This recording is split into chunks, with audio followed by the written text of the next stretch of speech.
Hello friends, আপনি যদি network marketing করেন তো একটা প্রশ্ন আপনার মাথাতে এসেই যায় যে আপনি আপনার টিমকে অথবা যারা আপনার সাথে এই কাজে যুক্ত হচ্ছে তাদের কিভাবে নিরাপদে রাখা যায় বা প্রোটেক্ট করা যায় তাদের কাছ থেকে যারা বাইরে নেটওয়ার্ক মার্কেটিং সম্বন্ধে বাজে কথা বলে বা নেগেটিভ কথা বলে, তারা যাতে আপনার টিমকে বা আপনার ডিস্ট্রিবিউটরকে ইনফ্লুয়েন্স না করে।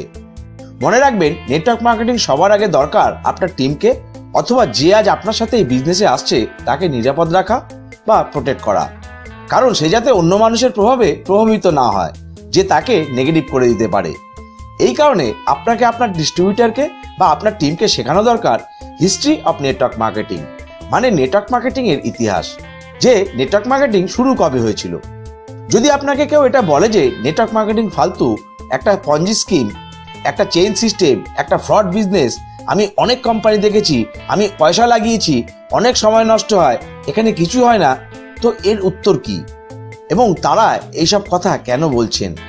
আপনি নিশ্চয়ই জানতে চাইছেন কি উত্তর এবং কি বললে আপনার ডিস্ট্রিবিউটর নিরাপদ থাকবে। তো আপনাকে জানতে হবে নেটওয়ার্ক মার্কেটিং এর ইতিহাস। তো ফ্রেন্ডস, আজকে আমরা এই ভিডিওটিতে জানাবো নেটওয়ার্ক মার্কেটিং এর ইতিহাস এবং এটা কবে শুরু হয়েছিল এবং কিভাবে শুরু হয়েছিল।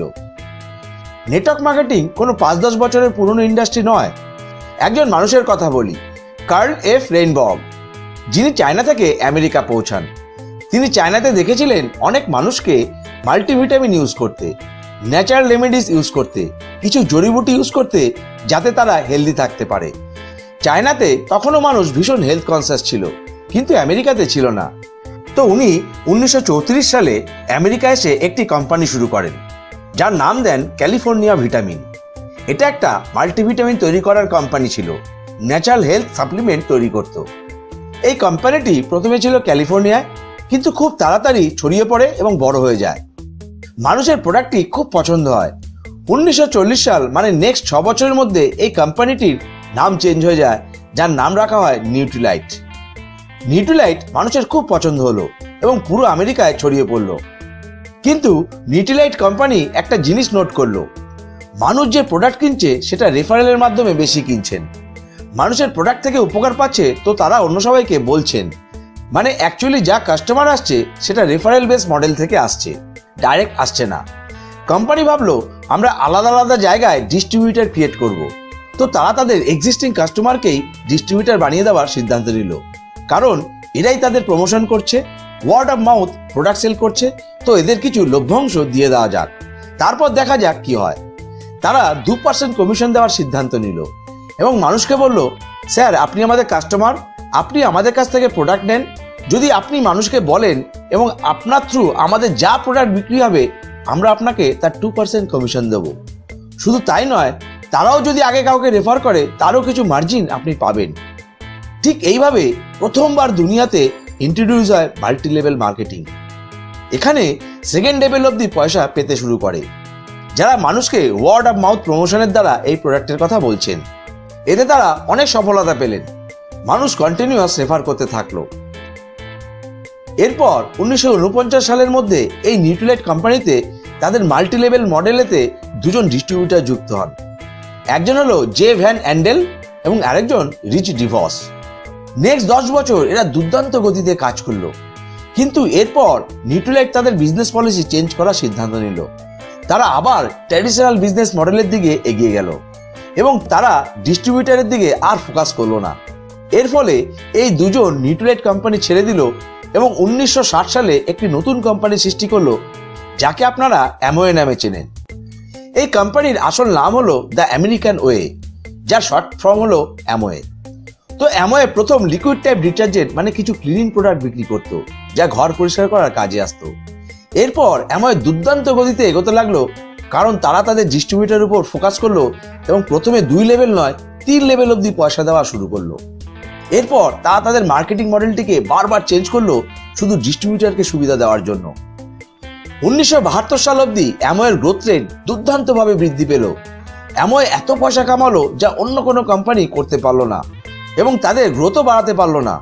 1972 সালের পর কিছু মানুষ ভাবলো যে তারা নেটওয়ার্ক মার্কেটিং থেকে অনেক কিছু করতে পারে, সুতরাং তারা অ্যামওয়ে ছেড়ে দিল এবং অন্য কোম্পানি যারা অ্যামওয়েকে ফলো করছিল তারাও অ্যামওয়েকে দেখে ইন্সপায়ার হয়ে গেল। সৃষ্টি হলো নতুন নতুন কোম্পানি। যারা নেটওয়ার্ক মার্কেটিং মডেল নিয়ে মার্কেটে কাজ করতে শুরু করলো। এবার 1994 সাল, যে দুজন মানুষ, জে ভ্যান অ্যান্ডেল এবং রিচ ডিভস, যারা নিউট্রিলাইট ছেড়ে অ্যামওয়ের সৃষ্টি করেছিল, তারা নিউট্রিলাইটকেই কিনে নিল। নিউট্রিলাইট ট্র্যাডিশনাল বিজনেস মডেলে চলে গিয়েছিল।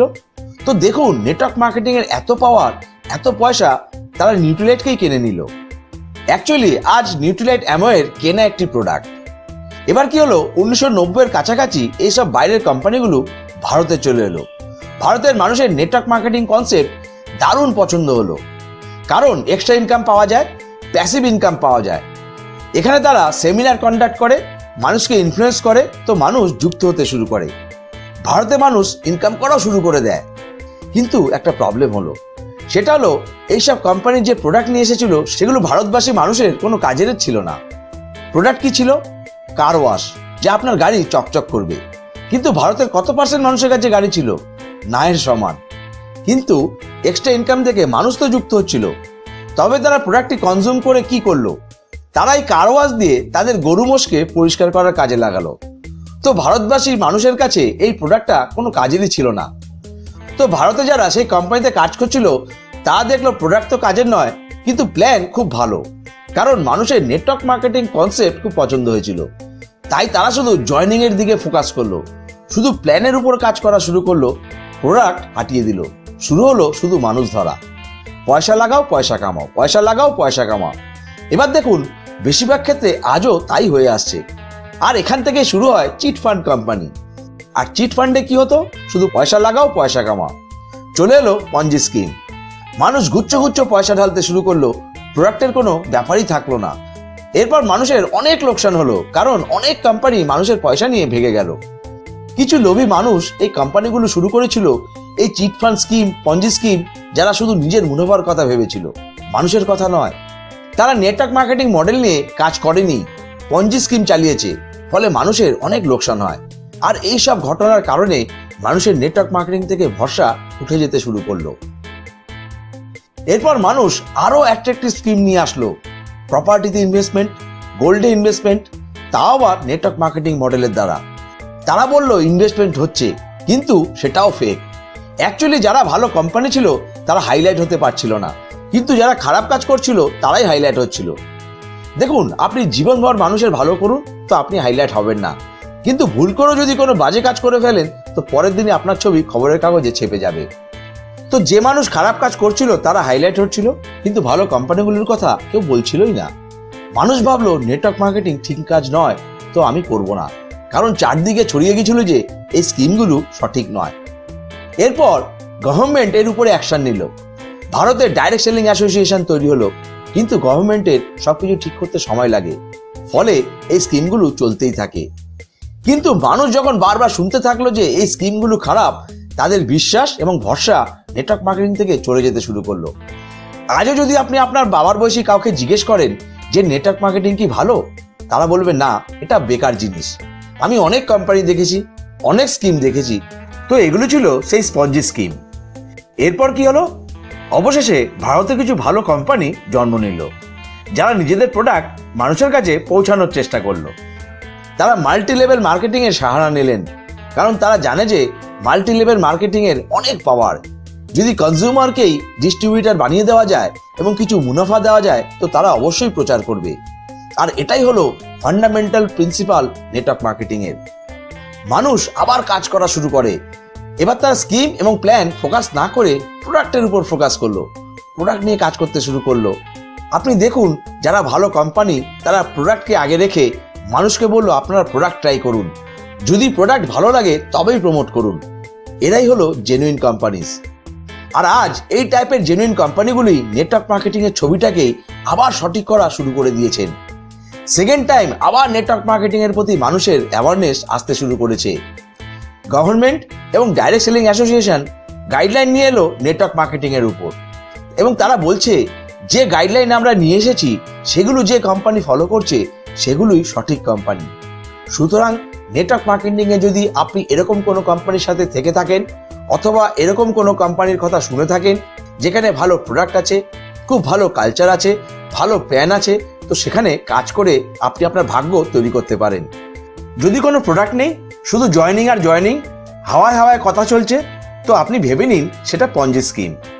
তো ফ্রেন্ডস, এই ভিডিওটির মাধ্যমে আজ আমরা আপনাদের যে নেটওয়ার্ক মার্কেটিং এর ইতিহাস বললাম, সেটা এই কারণেই বললাম যাতে আপনি বুঝতে পারেন যে নেটওয়ার্ক মার্কেটিং কোথা থেকে শুরু হয়েছিল এবং কিভাবে শুরু হয়েছিল, কেন এই কনসেপ্টটা জন্ম নিল, কিভাবে ভারতবর্ষের মানুষেরা ঠকেছেন, যার কারণে মানুষ ভেবে নিয়েছে যে নেটওয়ার্ক মার্কেটিং খারাপ। কিন্তু সব কোম্পানি খারাপ নয়। অ্যাকচুয়ালি নেটওয়ার্ক মার্কেটিং হলো বহুত পাওয়ারফুল একটি মিডিয়াম, যেখানে খুব তাড়াতাড়ি পয়সা ইনকাম করা যায় এবং একটি কোম্পানি যে তার প্রোডাক্ট খুব তাড়াতাড়ি কাস্টমারের কাছে ডিপ লেভেল অবধি পৌঁছতে চায়, যেখানে কোম্পানি লাভবান থাকে এবং মানুষেরাও লাভবান থাকে। সুতরাং আপনি নেটওয়ার্ক মার্কেটিং এর প্রতি সন্দেহ করবেন না এবং আজ যা শিখলেন সেটা আপনার প্রতিটি ডিস্ট্রিবিউটারের কাছে বলুন এবং তাদের শেখান। নেটওয়ার্ক মার্কেটিং এর ইতিহাস প্রতিটি ডিস্ট্রিবিউটারের জানা উচিত। সুতরাং এই ভিডিওটাকে প্রচুর শেয়ার করুন আপনার টিমের প্রতিটি মানুষের কাছে, যাতে সবাই জানতে পারে অ্যাকচুয়াল নেটওয়ার্ক মার্কেটিং এর ইতিহাস কি।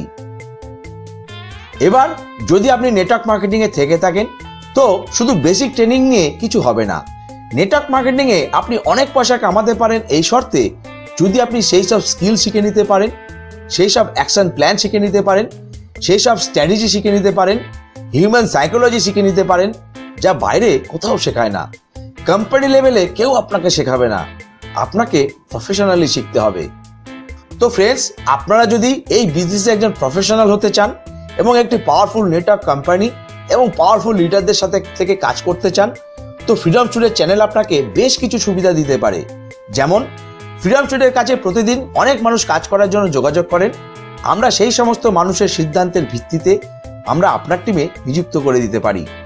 এছাড়া আপনি আমাদের কাছ থেকে প্রতিনিয়ত নেটওয়ার্ক বিজনেসে সফল হওয়ার জন্য সব ধরনের প্রফেশনাল ট্রেনিং পাবেন। মনে রাখবেন, আমরাই পারি আপনাকে সফল বানাতে।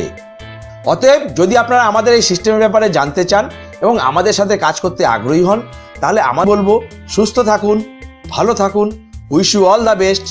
আর একটা কথা আমরা সবসময় বলি, change your thoughts, change your life.